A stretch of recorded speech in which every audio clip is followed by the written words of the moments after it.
meninggal, Al Pacino juga udah tua, kemudian Robert De Niro juga udah tua banget gitu ya. Nah, film itu film itu dibuat ketika mereka pada masih muda gitu. Nah, di film itu diceritakan tentang mafia, gitu, tentang Don Corleone. Dari sisi Don Corleone-nya aja dicerita. Bagaimana si Don itu mengendalikan keluarga. Mereka menyebut keluarga ya. Bagaimana dia melihat persoalan itu dari keluarga dia. Nah, keluarga orang lain ini tentu ada dong dalam cerita itu ya. Nah, tapi itu tidak menjadi angle dalam film itu. Angle-nya adalah bagaimana si Don itu dan keluarganya aja. Nah, kalau film itu dibuat di sisi yang lain, misalnya dari keluarga yang lain, itu film itu akan beda ya. Gitu. Mungkin bagus juga ya. Cuma kalau dicampur-campur ya, itu jadi tidak menarik film ini. Dari sisi apa nih dia lihatnya? Kadang-kadang dari keluarga Don Corleone, kemudian dari keluarga yang lain. Jadi kita tidak dipaksa untuk fokus ke satu jalan ceritanya. Nah, itu adalah cerita yang gagal gitu ya dari beberapa film dari beberapa angle. Kira-kira gitu ya. Apakah itu bisa menjawab, Mita? Berarti angle itu intinya tujuan yang ingin disampaikan melalui berita tersebut atau film tersebut ya Pak. Jadi tujuan tersebut yang membuat kita beritanya harus terhubung tujuan kita ini gitu. Gitu ya, Pak? Bukan, sebenarnya sih bukan tujuan, itu cara kita bercerita ya. Kalau tujuan dari kita menulis itu kan beda lagi ya. Kita ingin memaparkan apa ya, ingin menjelaskan apa itu tujuannya. Tapi kalau angle ini adalah cara kita menceritakannya ya, bukan tujuannya. Oke, berarti lebih tepatnya kepada kerangka tulisannya ya Pak? Ya, lebih tepat itu mungkin kerangka ya. Kerangka itu kan dibuat dengan angle kamu apa, kemudian kamu buat kerangkanya. Tujuannya adalah angle itu supaya tulisan kamu dibaca itu oleh orang dari awal sampai akhir gitu. Atau film kamu ditonton dari awal sampai akhir. Nah, mengapa cerpen itu enak dibaca kadang-kadang kalau angle-nya kuat ya. Kalau angle-nya kuat, bercerita itu dari satu sisi aja gitu, dari satu sudut pandang yang jelas, itu cerpen itu akan menjadi enak dibaca. Oke, Melan, kamu ingin nanya apa? Oke, Pak. Terkait dengan dua angel dalam menyiapkan berita ya, Pak. Nah, dua angel itu kita bisa ambil dari sudut mana saja ya, Pak. Contohnya kan ada beberapa angel gitu. Yang ini kita memiliki dua angel, tetapi ada dua-duanya tuh, yang satunya menarik, yang satunya penting. Tapi kadang ada angel yang menarik saja gitu, tidak penting gitu. Itu bagaimana, Pak? Ya itu kan pilihan, Melan ya. Kamu kalau ada dua angle, kamu tinggal memilih, kamu ingin membuat yang mana gitu. Kalau soal yang menarik, kalau angle itu selalu dari sisi menariknya ya, bukan dari sisi pentingnya. Sebab angle itu adalah cara kita untuk memikat orang untuk supaya membaca tulisan kita atau nonton film kita. Itu dari sisi menariknya. Sedangkan sisi pentingnya itu diselipkan pada informasi di dalamnya gitu. Jadi angle itu sebenarnya tidak ada urusannya dengan penting atau tidak ya. Tapi angle ini adalah cara kita supaya tulisan kita dibaca terus itu orang sampai akhir, enak dibaca dan perlu, kira-kira gitu ya. Kalau misalnya tidak ada angle, tulisan itu akan ke kiri, ke kanan, ke kiri, orang bosan bacanya. Orang menjadi tidak paham kamu ingin menulis apa gitu. Kira-kira gitu. Saya beberapa kali ya mengedit novel orang, karena saya bosan nih orang menulis apa gitu, angle-nya nggak jelas. Akhirnya saya males ya. Saya bilang sama dia bahwa ini angle-nya nggak jelas nih, ini perlu bagian dibuang. Nah, kalau kamu angle-nya jelas, kamu tuh harus rela membuang bagian-bagian tertentu gitu yang kamu anggap tidak penting. Begitu ya, Melania. Tadi Pak, maaf, berkaitan kan novel dengan jurnalis itu kan berbeda ya. Kalau novel kan sastra ya. Ya betul. Ya. Nah itu Bapak mempelajarinya itu dari mana? Sedangkan Bapak kan mohon maaf tidak ada latar belakang dari sastra juga gitu kan. Nah itu kan sedikit, tapi pernah waktu itu ada berita yang berkaitan juga dengan sastra, pernah diajarin sama Pak Joko waktu itu pelajaran penulisan berita. Jadi ada berita yang bercampur dengan sastra, saya lupa namanya apa gitu. Yang masih ingat boleh follow up. Jurnalis sastrawi. Iya, jurnalis sastrawi. Itu ada penyajian yang berbeda gitu. Dan menurut saya ada perpaduan dari Angel yang satu jurnalis, benar-benar jurnalis, satu kita menggabungkan dengan sastra. Itu sesuatu Angel yang menurut saya berbeda ya waktu saat itu yang masih awam dalam dunia jurnalis ya Pak ya. Itu bagaimana Pak? Jadi gini, saya kan menjelaskan ini angle tulisan ya, menjelaskan angle berita. Tapi untuk menambah pemahaman kamu, saya memberikan contoh angle cerpen, angle novel, dan angle film. Ya, dari mana saya tahu? Ya karena saya baca. Ya, mengapa saya baca? Mengapa saya nonton? Ya karena saya sebenarnya di samping wartawan, saya juga senang menulis yang lain, sebenarnya membaca yang lain, sehingga itu memperkaya pengetahuan saya untuk menilai film, untuk menilai novel. Nah, dalam rangka itu bahwa saya akhirnya memberikan contoh-contoh tadi. Nah, tapi dalam jurnalistik sendiri ada cabang atau ada kecenderungan atau ada apa ya namanya ya?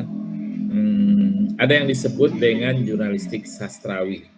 Jurnalistik sastrawi itu adalah jurnalistik yang ditulis ya dengan pendekatan penulisan fiksi, bukan fiksi lah, prosa ya, dengan pendekatan penulisan cerpen atau novel.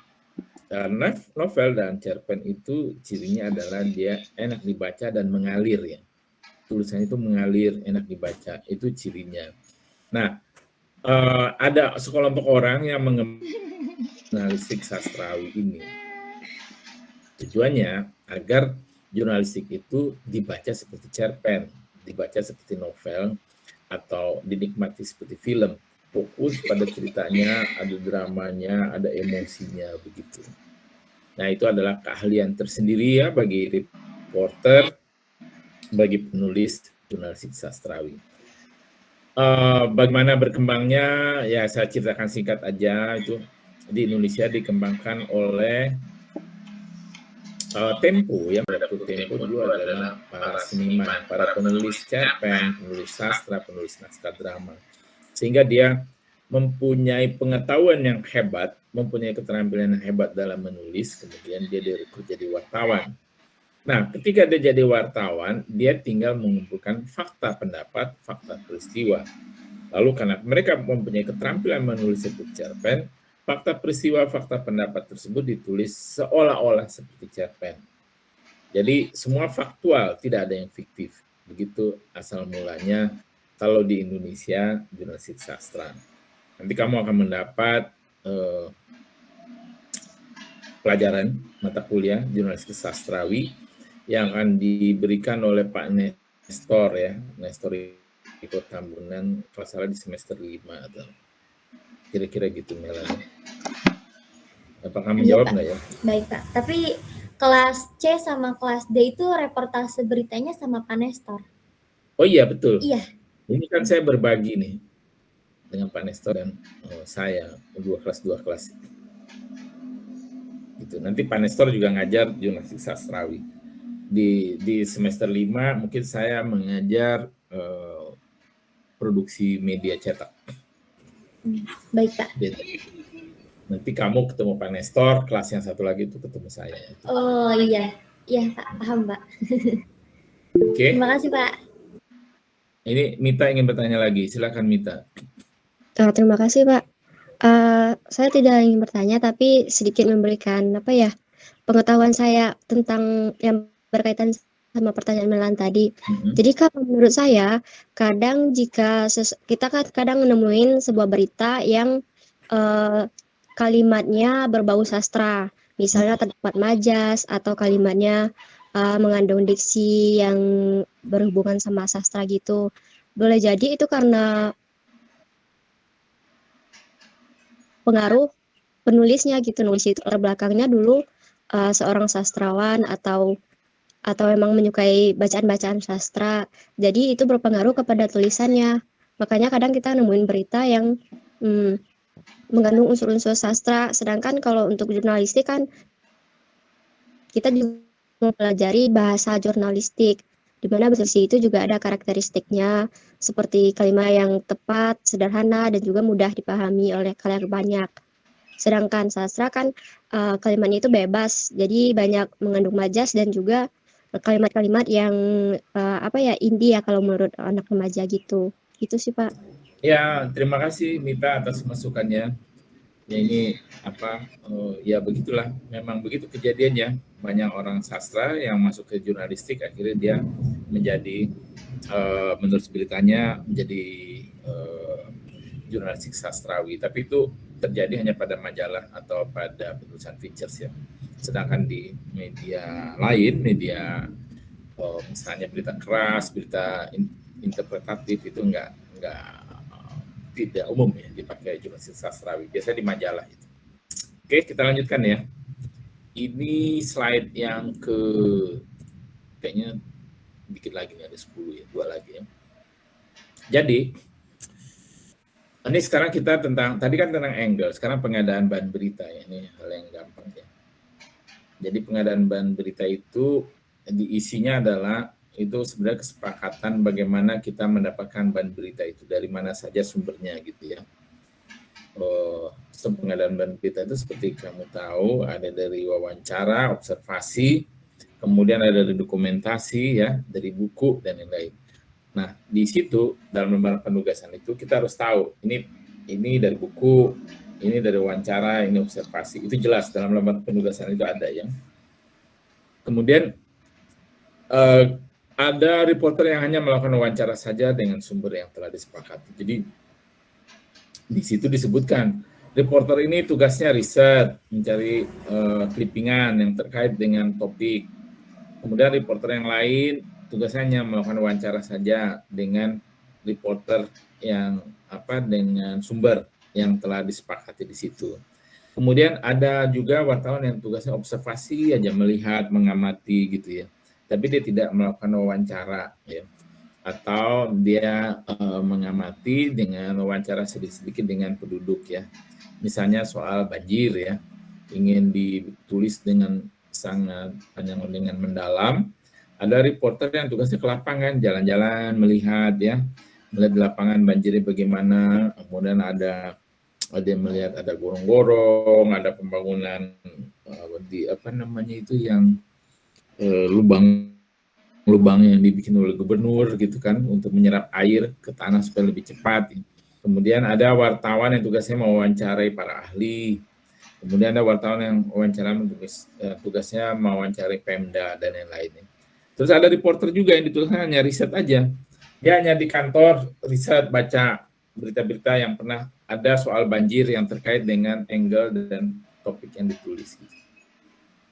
Nah, itu pengadaan bahan. Itu kerja timnya kelihatan.